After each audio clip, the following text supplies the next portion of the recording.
It is the TSOU podcast, The State of Us, a wellness check on our communities and beyond. I'm your host, Dre, right here in the Carolinas, South Carolina to be exact, in the community located on the campus of Upstate Circle of Friends. All right. Did you know that May is Mental Health Awareness Month? And it serves as a reminder that it is okay not to be okay. Seeking help is a sign of strength, y'all, not a weakness. You're not alone in your journey, and there are countless people ready to support you. Your mental health matters, and reaching out for assistance is a courageous step towards healing and resilience. You deserve to feel heard, valued, and understood. So if you feel like you're going through mental health crisis and you know somebody that may be suffering from mental health, please seek help. There's help out there for you. Today, I have a special guest. Her name is Tempestt Dozier. And she runs the Dream Preparatory Academy, INC. And we discussed a little bit her path coming from Sumter, South Carolina, and to where she is today. Tempestt, you are from Sumter, South Carolina. I am born and raised. How is it in Sumter though? A lot of people think it's a town. It's actually a small city. It's a city? It is. The city of Sumter. I've never heard Sumter categorized as a city. Yes, it's actually a small city. We actually got like over 20,000 people, I think, or something like that. Because I never saw the same person twice unless we went to the school together. So other than that, growing up there, I felt like I got the proper structure. I will say the golden rule was enforced in Sumter versus... What's the golden rule? Well, doing to others as you want them done to you. Okay, yeah. So that definitely plays a part. In that area, it's a lot of like churches. Being a daughter of a PK, so definitely What's that? preacher's What does kid. that mean? Preacher's kid. Oh, I am too. I don't know. Yeah. Okay, yeah. But I wasn't born one, though. My dad became a pastor later. Okay, I was born into the thing. Yeah, no.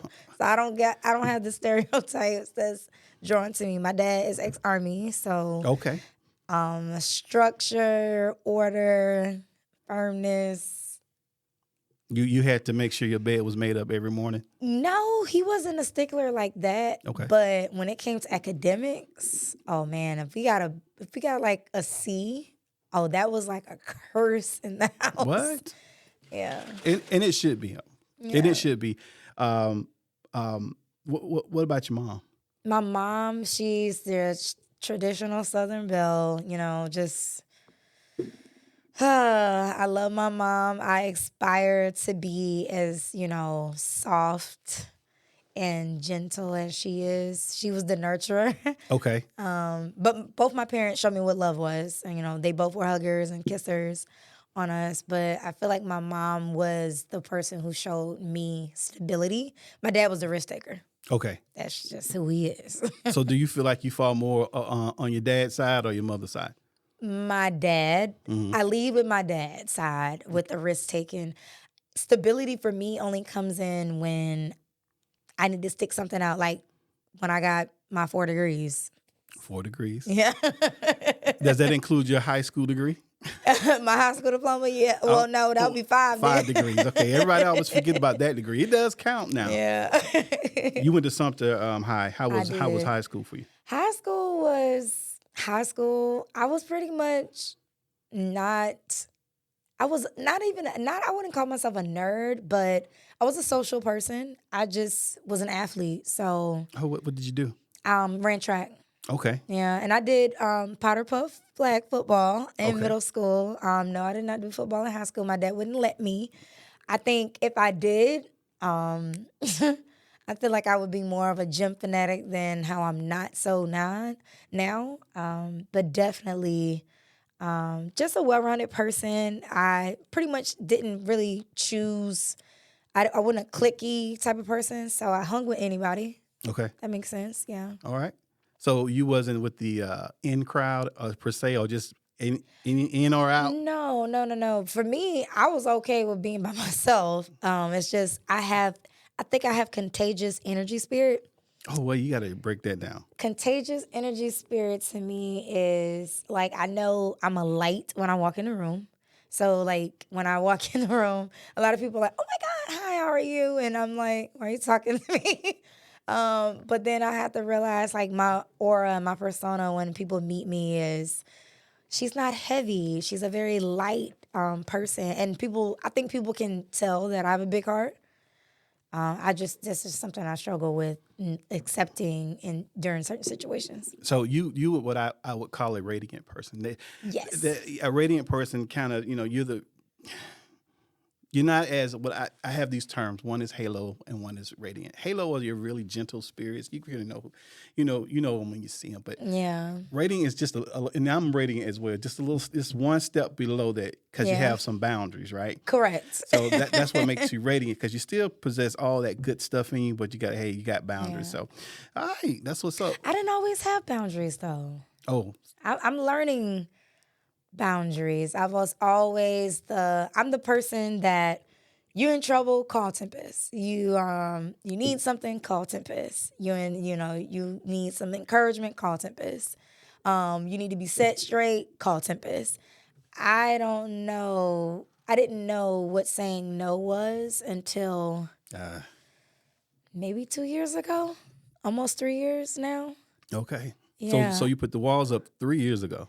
Yeah, and what's crazy is when you said I had to learn that no is just no. It's no in every language, and it's a statement. Like that's it. And it's a sentence. No. For me, it was saying no and receiving backlash because I never said no. Right. So now I feel like people are like, I don't know how to take her. So how did you get to know? Did you have to look at a YouTube tutorial? No, my spiritual coach, who is also my cousin, told me,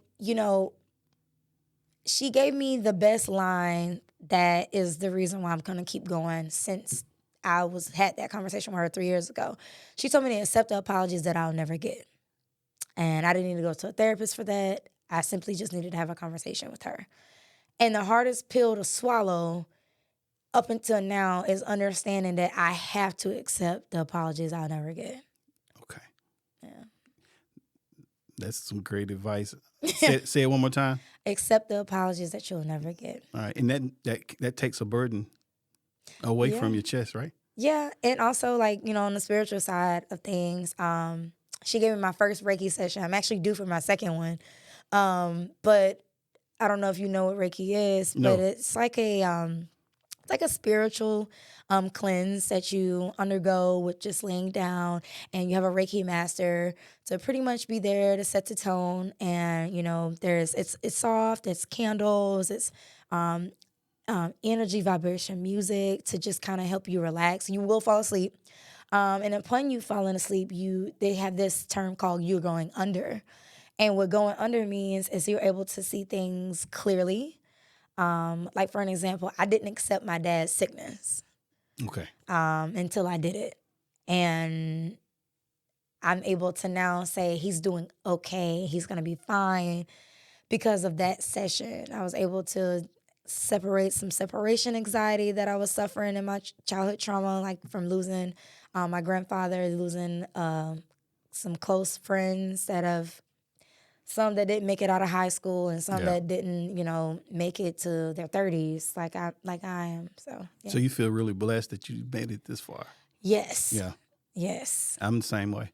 Yeah. I definitely feel your pain. So you've gotten 4 degrees after high school. Yes. Right? So I know one of you studied bachelor's of business at Claflin. Yes. I got 2 bachelors from Claflin. Okay, so I was like, okay, I see only a few schools. All right, so how was that experience? Now, why business management? I was actually supposed to go to school for criminal justice to be an attorney. Okay. That's what my dad wanted for me. And when it came to registration, I saw the different colleges talk first. Yeah. And that's what they did. Not to sway us and make us change our minds, But before we registered, we were able to learn from the different schools. And when the dean at the time got up and started talking about the School of Business, I was like, that's me. I want to be able to create jobs and create change and enforce positivity and change the world. And I can't do that if I'm just being an attorney. And I knew I would have to lie for people, and I'm not good at lying. So for me, I just kind of sat there and took it all in. And then when it came to register, my dad was like, no, criminal justice. And I was like, yeah, I think I want to do business. Yeah. Yeah. So my dad he was proud. He was always proud of me for going to college, but he was not sure that I made the right decision until my sophomore year of college when my dean called my mom and my dad, and I made my dean do this. And because I was, at that point, I signed to double major and minor. And when I signed up to double major, it was for business administration and business management with a minor in mass communication. So I have 2 separate bachelor's degrees. They're not on the same page, like how most people at the end. I paid my extra $45 for my separate book. And when I listed, it says dual bachelor's. Okay. Yeah. You must have been grinding with them study hours. Or was it easy for you? No, God, no. I had 3 jobs. Okay. I went to summer school 2 years in a row, 21.5 credit hours every semester until I graduated. And I maintained over a 3.0 GPA. Now, was it so let's talk about the household, the household you grew up in. Mm-hmm. It honestly, did they nurture and encourage education, like going furthering your education? Yes. My parents both have their associates. So for me, out of all my siblings and my immediate family, I'm the first to finish college. Okay. Congratulations. Yeah. So I didn't even, now that I'm looking back on it, I didn't even realize that I did. I knew my older brother was in school, but he didn't finish. And for me, I'm really big on not disappointing my parents. They're proud people. Like a lot of people have that term, proud parents. Yeah. Oh, yeah. That's Lawrence and Gloria. Lawrence and Gloria. Yeah. Proud parents. Proud parents. So how many siblings do you have? I am one of 5 from my mom and one of 6 from my dad. Oh, nice, huge family. Yes. Okay. Yes. Are they here or in Sumter? All of us are in South Carolina. South Carolina? Mm-hmm. Okay. So the other, I see that you studied healthcare and administration at Georgia Southern University. Yes. Now, which one did you do first, the business or the healthcare? Business was first, and then I wanted to focus because I felt like when I was an undergrad, like it was so much I was exposed to in the business side of things, but I wanted to understand healthcare because I like taking care of people. So I chose that focus degree to go in healthcare administration. So I worked in healthcare, but then I realized my passion for healthcare is going to come later in life. Okay. Yeah. So I have a friend that has multiple degrees as well. Also, now, what inspires a person to go once you go through it the first time, and it's not the masters or whatever. I understand if you're a doctor, there's levels to this thing, but what makes you go back for a different degree? Go through that all over again. So for me, my mom said, while you got the drive, the ambition, don't take a break. Oh, she told That's you, the right? worst thing you can do. So I tell people, I literally left high school in June, graduated, and then August 12th, I was in college. Literally a month and some change later. And the journey didn't stop. Like, I literally got my 2 bachelors in 2016. I got my first master's in 2018. And then I took not even 6 months. And then I went on ahead and registered for another program for another 2 more years. Through the pandemic and all. And yeah. So you felt led in your chest that I need to do healthcare.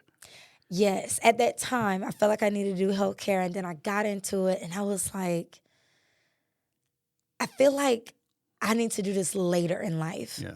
And something has to be before then. And thank God I listened to God and what my dreams, because I'm a dreamer too, And my dream started making more sense once I said, I'm going to take a break on healthcare. Okay.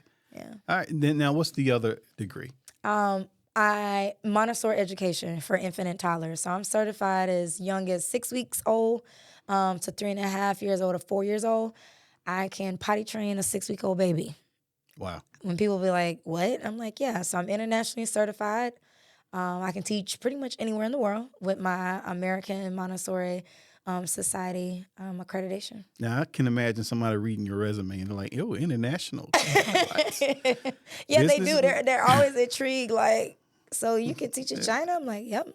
I can pack a bag right now. If we have another pandemic, you straight. Oh yeah, I'm good. So that leads us over to what you have. You are founder. How do you want to be founder, CEO of Dream Preparatory Academy, INC? Yeah. Talk to us about the Dream Preparatory Academy. I always knew I was gonna open a school.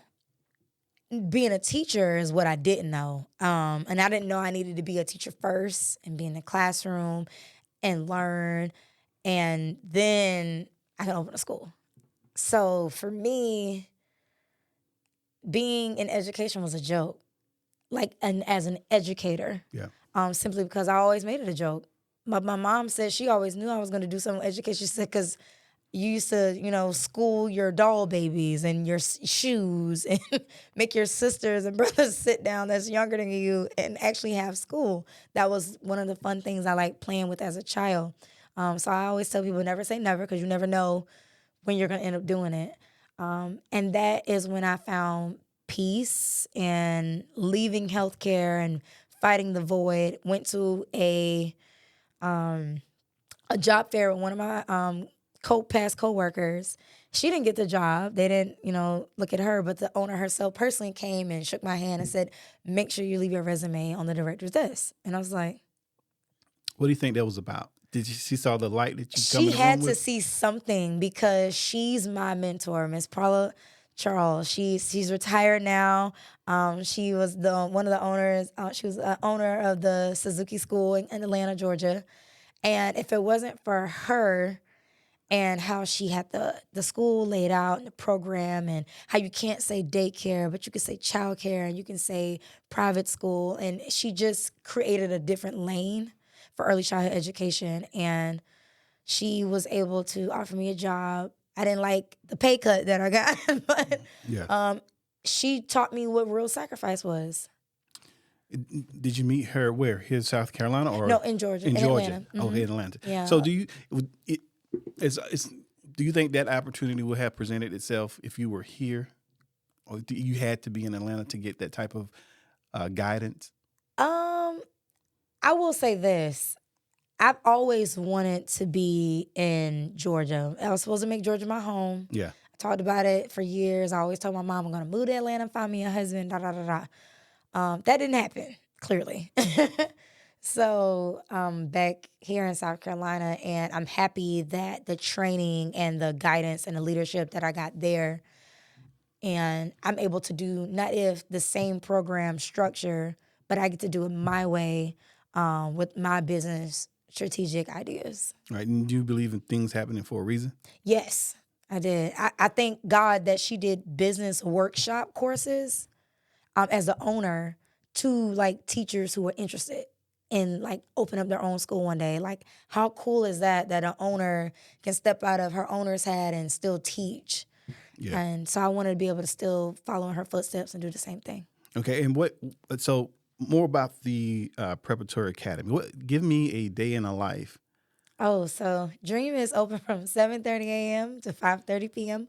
Monday through Friday, and we have our Saturday care 6 a.m. To 6:30 p.m. What you get out of Dream is a structured schedule, for one. As soon as the children come, they are embraced with going right into their routine of independence, coming in, washing hands, using a potty, and gracefully choosing something that they want to do for the first 15, 20 minutes. And then we go right into family style eating at any serving of the day with breakfast, lunch, and our snack. Yeah. How is it? What are the ages? We will start with infants this summer, 8 weeks to 5 years old, for Dream. But right now we're currently doing 18 months to 5. Given that somebody would say, I can't deal with kids, how do you? It has to be a passion. Oh, yes. I am passionate. This is my peace. This is my purpose. And I tell people, how do you know you want to work with kids? When I first went in a classroom and I was coming out of healthcare, I met my first student that I connected with. And she was 8 months old. One of the teachers told me, oh, she has a heart murmur. So immediately I thought I had to take care of her. And I'm willing to go to her, and she was an 8-month-old baby that crawled to me, and my life changed ever since that day. With her embrace crawling to me and me finally hugging her, I haven't let go of that feeling. So I don't think that there's any bad children. I just think that the environment isn't prepared for them. Oh, I like the way you said that. Yeah. Say that one more time. I don't think that there's bad children. I just don't think that the environment is prepared for them. Yeah, a lot of people need to hear that because I don't believe there are bad kids either. Yeah. The environment definitely matters. What is the if you can think, what is the most enlightening part of what you're doing? The organicness. My kids don't know what screen time is, even though we are a Montessori and STEAM-based school, and T obviously stands for technology. That is something that I leave up to the parents, and we are still thinking about possibly doing maybe some tablets with a learning app on it, mainly for our 4 and ups. But as for our littles, I want to keep children kids, and I feel like, my students are able to naturally, organically have fun, and they realize everything isn't cookie cutter. Like, I don't have the commercial-based learning materials all throughout the classroom. A lot of it I made, a lot of it I show them, and I keep it as realistic as possible, down to when we're eating foods. Everything's a lesson. Literally everything in the classroom is a lesson. Outside of the classroom, walking and holding a friend's hand and showing that you have compassion, showing you have a level of safety. So we're able to do not only academics, but we're able to provide life skills. Okay. No screen time. No screen time. No, not at all. None. There's not a TV in Dream Preparatory Academy. I think a lot of parents would love to hear that. Yeah. That what happened when you was little? Did they not let you watch TV? They did. Okay. And I just feel like I was a nerd, so I used to like reading and writing poetry and things of that nature.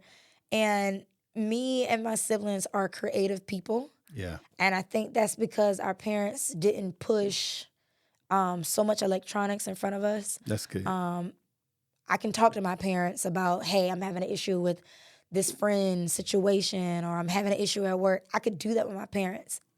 I know some of my friends couldn't. And they will always say, wow, you got some amazing parents, because the relationship and the conversations you get to have, I only dream of being able to have that relationship with my parents. So how important is the parent infrastructure in the home to you? Very important. I grew up with Fridays being family night.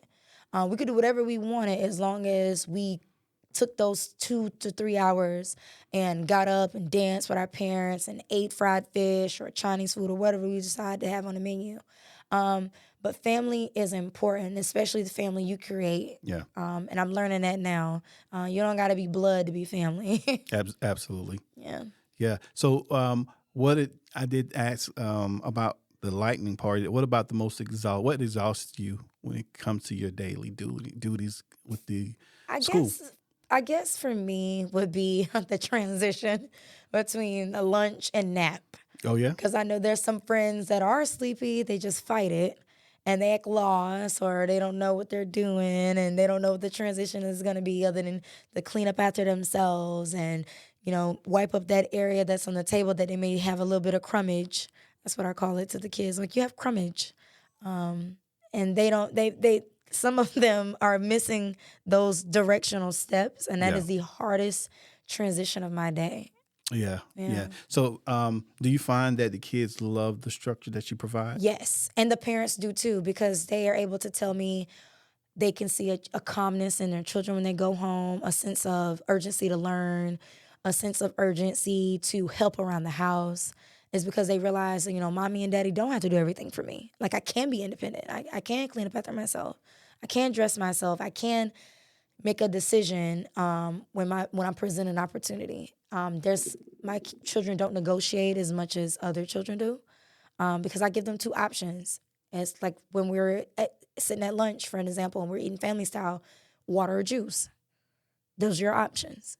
And it's not well, maybe I could have, or, they're learning that firmness and that sense of order. Like, this is what my limitations are, but it's still in my environment that I can still have something. Yeah, because kids need that type of structure. Oh, yeah.